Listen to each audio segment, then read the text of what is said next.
3 Amazon seller accounts, 3 completely separate sessions, all from one laptop. Amazon sees 3 different businesses in 3 different locations. That's the setup, but let me tell you why you need it. A 2025 survey of 325 Amazon sellers found that 35% experienced account suspensions the previous year. Not warnings, full suspensions. Mid-sized businesses, the ones making between $100,000 and $1 million, got hit the hardest. And here's what changed. Amazon doesn't just pull individual listings anymore. They now suspend entire accounts over single infractions. One compliance issue in one category, and your whole store goes dark. Listings are gone, funds are frozen, rankings evaporated. But the appeal process? Real talk, it's brutal. Some sellers wait months and never get back in. Watch this video till the end and I'll show you a clean multi-accounting setup for dealing with an Amazon account ban and how to get 2 GB of free proxies for free so you can protect your accounts and start with less risk. I'll cover exactly why bans happen, how to fight them, and how to build a safety net so one suspension doesn't wipe out your business for good. With the method I'm about to show you in this video, it's going to change the way businesses run on Amazon forever. By the end of this video, you'll know all about Amazon suspensions, how to prevent them, how to write a winning POA. We're gonna bust all the myths of running Amazon businesses, and if you watch till the very end, I'll show you a super powerful method to avoid being banned in the first place. Let's go. Suspension trigger number 1, failed verification. Your name doesn't match your ID documents exactly, maybe it's a middle initial that's different, maybe your address format is slightly off. Amazon's system is automated, so no human will be giving you the benefit of the doubt. If you see a verification-related suspension, immediately check that every detail in Seller Central matches your documents character for character. If there is a mismatch, update it and resend corrected documents before filing your appeal. Poor account health. Order defect rate above 1%, late shipments above 4%. These numbers need to be on your dashboard every day. This matters because Amazon's algorithm treats these metrics as a proxy signal for customer experience quality. When your ODR creeps above 1%, the system sees a pattern that could damage buyer trust platform-wide, and they are going to take effect on this. 3. Inauthentic items. Not just counterfeits, ASIN mismatches between product versions, listing used items as new, sometimes because Amazon itself restocked a customer return into your inventory as new, and this is something that they can do. Prohibited products, gated categories without approval, check everything, make sure it's compliant with Amazon's TOS before you post, or else you'll run into issues. 5. Forged documents. Honestly, this ends careers. Altered invoices, fake authorization letters. The article's author says they've never seen someone recover from this, so never ever do this. Number 6. Making new accounts after ban. You get banned, create a new account from the same laptop. Amazon detects it within hours and boom, both accounts are banned.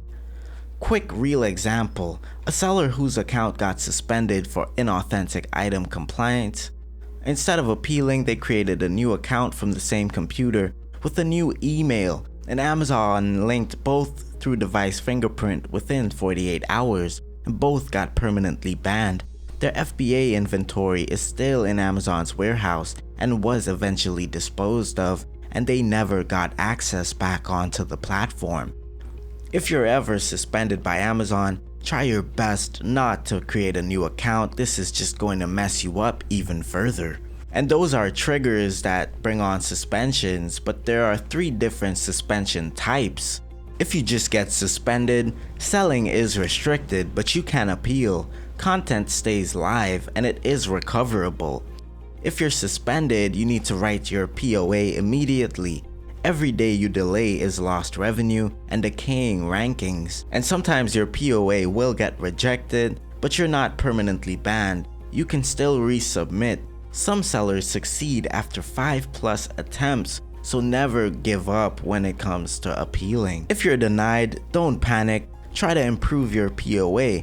Be more specific about root causes and add stronger evidence. The first denial is often a template response from an AI, as humans don't review this at this stage. If you're banned, the only path forward is a completely separate business identity.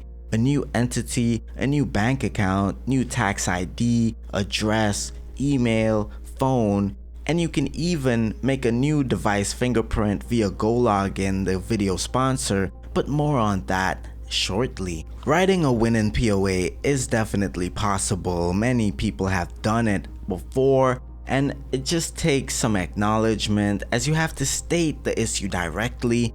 We understand that specific violation was identified on our account, but don't blame Amazon, don't blame the customer. Always accept what you've done. State how you're going to correct what you've done, not promises, but by actions taken. We removed the flagged listings. We verified all supplier invoices against current ASINs. You need to let Amazon know that you're taking action to fix the infraction, and you must prevent the thing from happening again in the future. This is the make or break section. We created a weekly compliance audit conducted by whomever that cross-references every active listing against supplier documentation. Why this structure works is because Amazon's review team looks for these 3 signals.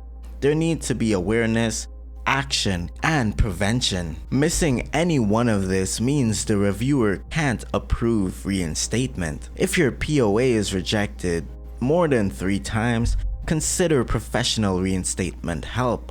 The cost is always less than losing the account permanently. Look at the list I've compiled on your screen. If you're suspended, gather all your documentation right now and follow this list for better chances of succeeding. Now let's bust all of these myths that go around the community. YouTubers and influencers have so many myths going around accepted as gospel right now.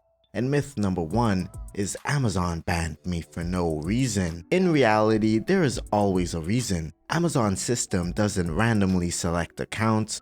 The trigger might be something you didn't realize was a violation, like an ASIN mismatch or a returned item listed as new. Myth number 2. I'll just create a new account and start over. In reality, Amazon fingerprints your device IP, browser, bank details, and phone. A new account from the same setup equals detected in hours. Myth number 3. A VPN will hide my identity. In reality, a VPN only changes your IP, and that's it. Your browser fingerprint stays identical. Amazon sees the same device with a different IP, which is actually more suspicious on their end. Myth number 4. First POA rejection means it's all over. In reality, many sellers succeed after 5+ submissions. First denial is often automated. Persistence is key, and it's a crucial part of the process of getting reinstated on Amazon. Myth number 5. Multiple accounts are always against the rules. In reality, Amazon explicitly allows multiple accounts under 3 conditions: owning multiple brands, manufacturing for distinct companies, or Amazon program recruitment. The violation is having them linked, not having them in general. And that leads to the big question. How does Amazon detect linked accounts in the first place? Amazon's detection is multi-layered. IP addresses, browser fingerprint, CPU, GPU, RAM, screen resolution, fonts, canvas, WebGL, phone numbers, payment info, even warehouse addresses. This runs really deep. 2 sellers sharing a co-working space got flagged.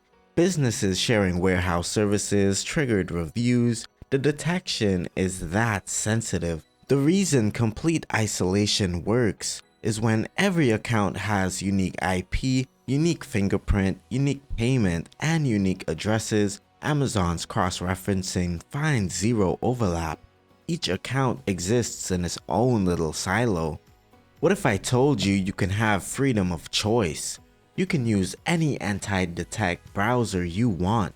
There are several solid options out there. I'm going to show you a setup that works best for this situation that actually takes all of the hassle of being suspended off of your shoulders. And I like it for how simple it is to get started. And in my experience, the profile quality and stability have been the best anti-browser I've worked with. But the workflow I'm showing will translate to any anti-detect tool. And here's a rule I use for any anti-detect browser. Before you do real work, you verify the profile's fingerprint. The easiest way is to open iFay.com inside the profile and check that the fingerprint looks clean and consistent. You want a normal looking fingerprint, consistent parameters, and no obvious red warnings before you log in anywhere. Alright, let me show you exactly how I set this up in GoLogin. All you need to do is create a profile and paste in your proxy. GoLogin handles the rest automatically.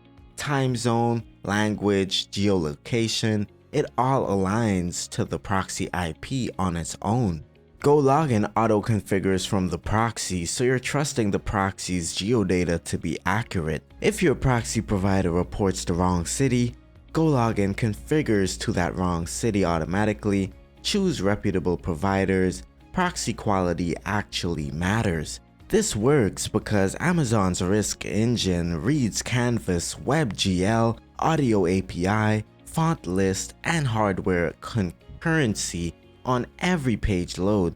With every GoLogin profile generating unique parameters, there's zero overlap for Amazon to cross-reference. Let's pretend a media buyer is managing 2 Amazon stores from regular Chrome. He accidentally logged into store number 2 while stores number 1 window was still open with shared cookies running in the background. Amazon flagged them for related accounts, but with GoLogin, each profile is sealed. Cross-contamination is impossible and you'll never get flagged for having related accounts. If iFay shows warnings, regenerate a fingerprint, and if the proxy fails, check credentials, try a different endpoint. If Amazon asks for verification, a normal first login, you're gonna need to verify from within the proxy profile. So this is a different example, this is a different fingerprint, a different IP, fully isolated. If you're FBA, your inventory is in Amazon's warehouses. Suspensions equals inventory stranded. Can't ship out, you cannot sell. After a period of time, Amazon disposes of your inventory. A backup account is critical. This will ensure that your revenue continues while you fight the primary reinstatement on your account. What if you're FBM, fulfilled by merchant? Your inventory is in your own warehouse, so suspension doesn't strand your products, but you still lose listings, which means your rankings and reviews will go away just like that. Backup gives you continuity. In this third example, this is a UK proxy. GoLogin auto-configures language and time zone from whatever proxy you provide. Critical because Amazon checks geographic consistency between seller profile and login behavior. And now let's get into a couple of the common mistakes as sharing IPs between profiles. If you have 2 stores from the same IP, that's a related account flag. Same device fingerprint, regular Chrome equals identical fingerprint. Only antidetect provides real isolation. Number 3, logging into the wrong profile. Profile 1 opens store 2. Fingerprint is linked to both. A huge common mistake is forging documents. That's nearly impossible to recover from, and giving up after your first rejection of plan of action. Many succeed after 5+ resubmissions, so don't give up and be persistent. GoLogin handles digital isolation perfectly, but it doesn't protect against shared bank details, phone numbers, or physical addresses. Account isolation has to be complete, both in digital GoLogin handles and in physical handles. GoLogin solves the hardest part, but it's not the only part. So quick recap. Step 1. Identify the type of suspension, appeal with a plan of action, and improve and resubmit if you have been denied. If you're banned, that's a complete separation. Start an entire new identity with a new fingerprint. Step number 2, write a plan of action, acknowledge what you've done wrong, correct your mistakes, and show how you'll prevent doing it in the future, providing evidence and documentation for everything. Step 3, start a residential proxy, one per account, match the marketplace region, and have protection when using Amazon. Step 4, with GoLogin, one profile per store, it's auto-configured, all the hassle is off your shoulders, and you can do what you do best, which is running your business. Step 5, launch and verify through iFA, log in and save your session, make sure everything is in tip-top shape. Step 6, complete separation. If you're banned and you cannot resubmit, you need to separate both digitally and physically. That's your bank, your phone, your entity, and of course you gotta use GoLogin to get a whole new identity, a new keyprint online. If you want to replicate this Amazon account ban protection setup to get 40% off and claim the 2 GB free proxies, click my link in the description down below or the pinned comment, and the free proxies will let you test out this whole workflow right now, set up profiles, verify and protect your stores, and be able to scale to the moon when you're ready. If this helped, hit the like if you liked, questions and comments down below, and I'll see you on the next one. And I'd just like to thank video sponsor GoLogin for supporting on this video, and I'll catch you on the next one.